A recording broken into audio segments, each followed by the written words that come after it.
De Lucas 10, 17 a 24. Los 72 discípulos regresaron llenos de alegría, y sus rostros reflejaban una mezcla de asombro y gozo mientras compartían con Jesús lo que habían vivido durante su misión. Uno de ellos, con una sonrisa que apenas podía contener, exclamó: «Señor, hasta los demonios se nos someten en tu nombre».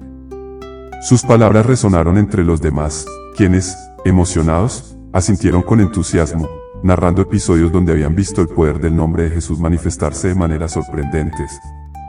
Jesús, observando a sus discípulos, dejó que la emoción de sus corazones se expresara antes de responder. Con una mirada que revelaba tanto ternura como autoridad, les contestó: «Vi a Satanás caer del cielo como el rayo».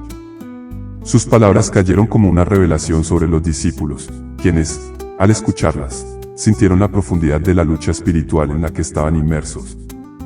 Luego, añadió: «A ustedes les he dado poder para aplastar serpientes y escorpiones y para vencer toda la fuerza del enemigo, y nada les podrá hacer daño». Aunque la afirmación era poderosa, Jesús quería que sus discípulos comprendieran algo aún más profundo. Con una seriedad que hizo que todos prestaran aún más atención, continuó: «Pero no se alegren de que los demonios se les sometan. Alégrense más bien de que sus nombres están escritos en el cielo». Esta revelación cambió el enfoque de la alegría de los discípulos. El poder que habían recibido era grande, pero su mayor gozo debía estar en la promesa eterna. En aquel momento, mientras los discípulos procesaban lo que acababan de escuchar, Jesús se llenó de júbilo en el Espíritu Santo. Su corazón rebosaba de gratitud hacia el Padre, y con una exclamación de alegría divina, dijo: «Te doy gracias, Padre, Señor del cielo y de la tierra, porque has escondido estas cosas a los sabios y a los entendidos, y las has revelado a la gente sencilla. Gracias, Padre, porque así te ha parecido bien». Las palabras de Jesús resonaron con una profunda gratitud por la forma en que el Padre había revelado su verdad a aquellos que, según los estándares del mundo, no eran considerados sabios o poderosos. El reino de Dios no estaba reservado para los entendidos o aquellos que buscaban su propia gloria, sino para los humildes y sencillos, aquellos que reconocían su dependencia total de Dios. Jesús, entonces, miró a sus discípulos, quienes ahora estaban completamente atentos a cada palabra que salía de su boca, y les dijo: «Todo me lo ha entregado mi Padre, y nadie conoce quién es el Hijo, sino el Padre, ni quién es el Padre, sino el Hijo y aquel a quien el Hijo se lo quiera revelar». La cercanía entre el Padre y el Hijo quedó claramente establecida, y los discípulos comenzaron a entender que su relación con Jesús era más profunda de lo que jamás podrían haber imaginado. Después de un momento de reflexión, Jesús se volvió hacia sus discípulos con una mirada aún más afectuosa y les dijo en voz baja, casi en un susurro: «Dichosos los ojos que ven lo que ustedes ven. Porque yo les digo que muchos profetas y reyes quisieron ver lo que ustedes ven y no lo vieron, y oír lo que ustedes oyen y no lo oyeron». La revelación de Jesús no solo era una afirmación de su relación íntima con el Padre, sino también una invitación a sus discípulos a comprender la bendición única que estaban experimentando al ser testigos directos del cumplimiento de las promesas divinas. Lo que muchos habían anhelado ver durante siglos, ahora se hacía realidad ante ellos. Relato de San Juan de Capistrano. Entre los muchos seguidores de Jesús a lo largo de la historia, uno de los más fervientes fue San Juan de Capistrano. Nacido en 1386 en Capistrano, Italia, Juan era conocido por su elocuencia, inteligencia y celo ardiente por la fe católica.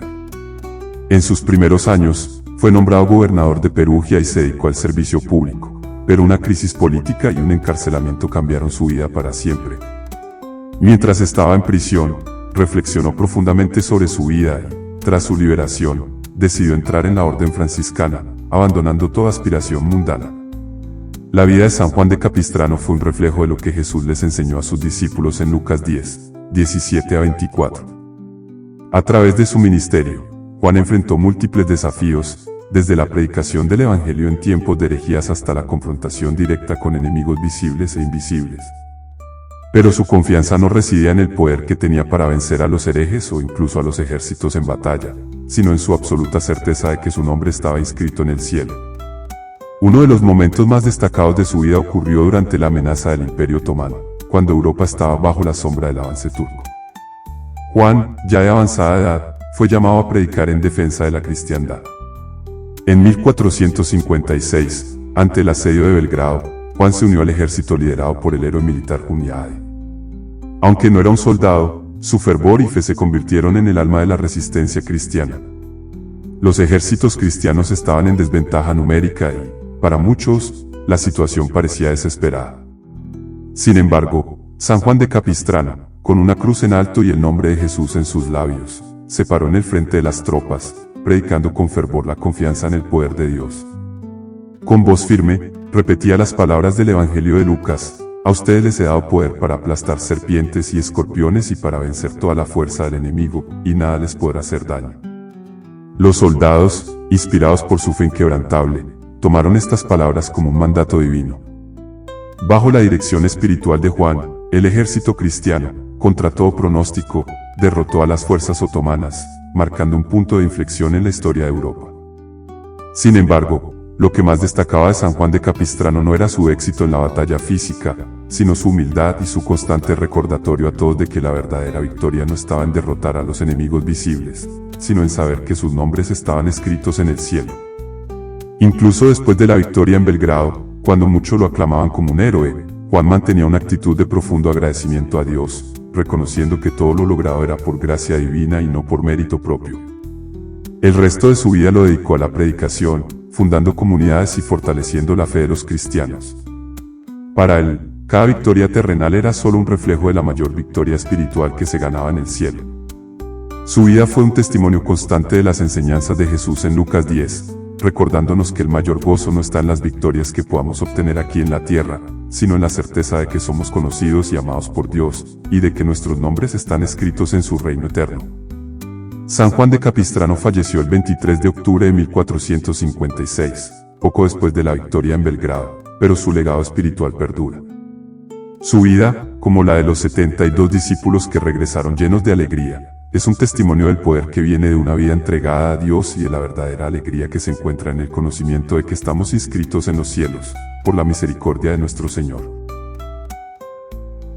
Somos Evangelio Hoy Esperanzador, porque los laicos abrimos espacios de fe.